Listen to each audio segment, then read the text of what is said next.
story that I know many of us have become very familiar with over the years. You know, it's always that phrase, give unto Caesar what is Caesar's, give to God what is God's.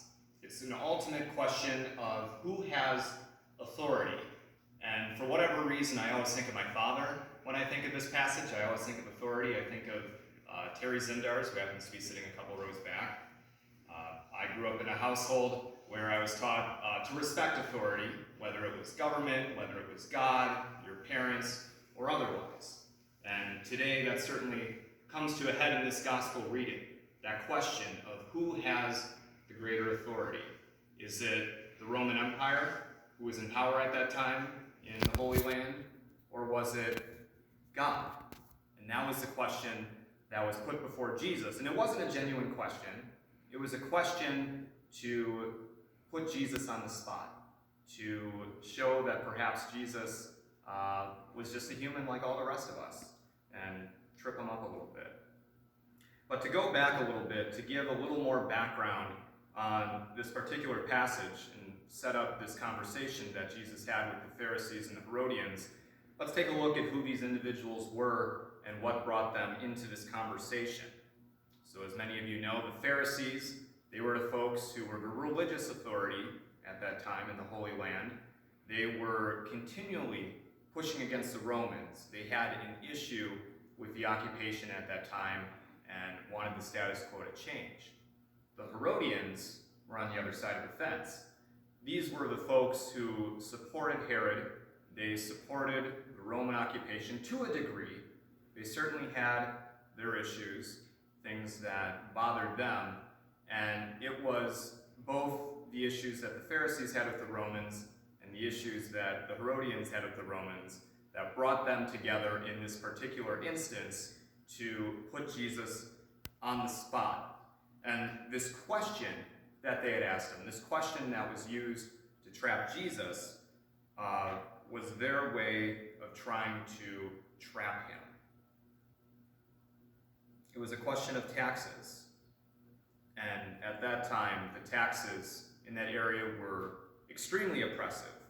They were used as a way to subjugate the people, keep them under the heel of Rome at that time. All of the tax money that was collected, did it ever make its way back to the people in the Holy Land? The answer is no. It was a way to keep the people down and to maintain that power of Rome. And folks were reminded of that continuously when all they had to do was look at that coin and see the face of the ruler of the Roman Empire at that time, Caesar. Everyone paid taxes. Everyone participated in the economy to some degree. So there was absolutely no way for folks to escape the power of the Roman Empire, and they were reminded of that continuously. So again, that put Jesus on the spot. It put him in a really tricky position where he had to decide how he was going to answer this question in an appropriate way, because he certainly didn't want to encourage folks to defy the empire in a way in which they could potentially lose their lives. That wasn't what Jesus was looking for. Yet at the same time, we had to be cognizant of the role that God played at that time. Jesus wanted to make sure that folks didn't lose sight of God's presence in the world. So this was a tricky situation that he had to navigate. It was that question of, do you continue to pay those exploitive taxes, or instead do you stop paying those taxes and show your deference to God? That being said, Jesus, of course, tried to take the middle road and ultimately said, there is the rulers of this world, and then there are the rulers of another realm, of a divine kingdom. And that was what he had wanted to make clear for folks. It was more than just a simple political question. It wasn't just about whether you pay the tax or not. There were also the moral and theological implications of what paying this tax meant. What the Romans considered to be lawful, which in this case is paying the tax, maybe wasn't necessarily what would be considered lawful under the eyes of God. And that is why Jesus tried to make this point. Pay to Caesar what is Caesar's, and give to God what is God's. What was paid to Caesar at the time, that was done out of an obligation. That was the law of the land. You had to pay this tax to Caesar. Whereas giving to God, not just monetarily, but giving to God in other ways, that was a calling. And that is a calling that all of us here in this room have experienced.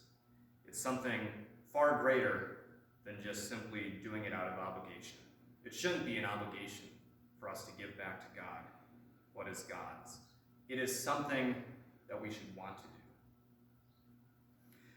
At that time, paying the tax, that would acknowledge the Roman political power. But it didn't necessarily mean that folks morally supported Rome. And the same thing can be true in this day and age. People all across this world in all different forms of governments have to pay some kind of taxes.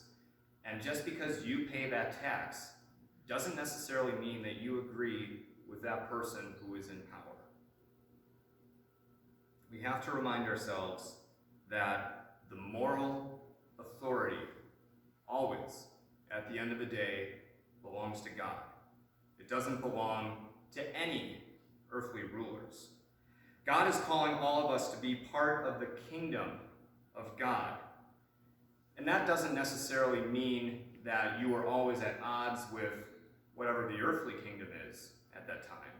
If anything, it means that that is what we ultimately have to look for at the end of the day. That calling, where God is calling us to be. And we have to honor that calling, and we ultimately have to give back to our God, but to do so in a way in which we don't necessarily put ourselves at odds outright.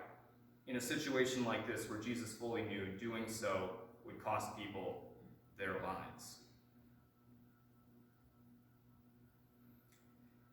People have to pay differently to God and Caesar with different currencies. I think that's an important point that we have to make. The currency which people were using to pay Caesar, that was a monetary currency. They were simply giving of their money to pay that obligation to Caesar. Whereas when we give to God, we give to God in so many different ways. Whether it's through our time, gathering together on a Sunday morning, going out into our communities, sharing the word with our friends, our family, our neighbors, and a whole host of other ways. It isn't just monetarily for God. It is something deeper. It is something bigger that we are called to do.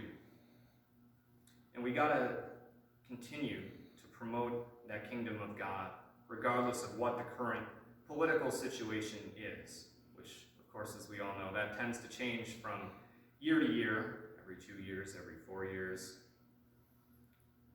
At this time in Rome, though, stepping back a little bit, this question of whether to pay the tax or not to pay the tax, it wasn't a simple yes or no question, as I know it is for many of us today who have to pay taxes, whether we like it or not.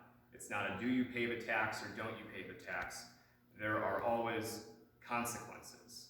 And at that time, Jesus was well aware that the folks he was ministering to, the marginalized communities in the Holy Land, those were the people who didn't really have a choice. They couldn't simply push back and say, no, we're not going to pay this tax, because these were people living on the edge of society, people who were hurting, people who didn't have very many resources. And ultimately, if they chose not to pay that tax, we all know what that would have meant for those folks. Challenging the empire at that time required a lot of skill. It required a lot of tact, a lot of negotiating, not doing so outright, but doing so underneath the surface. That was how you challenged the empire. Refusing to pay didn't mean that the empire would necessarily fall the next day. People had to be mindful of that at the time. There was a whole lot more going on underneath the surface.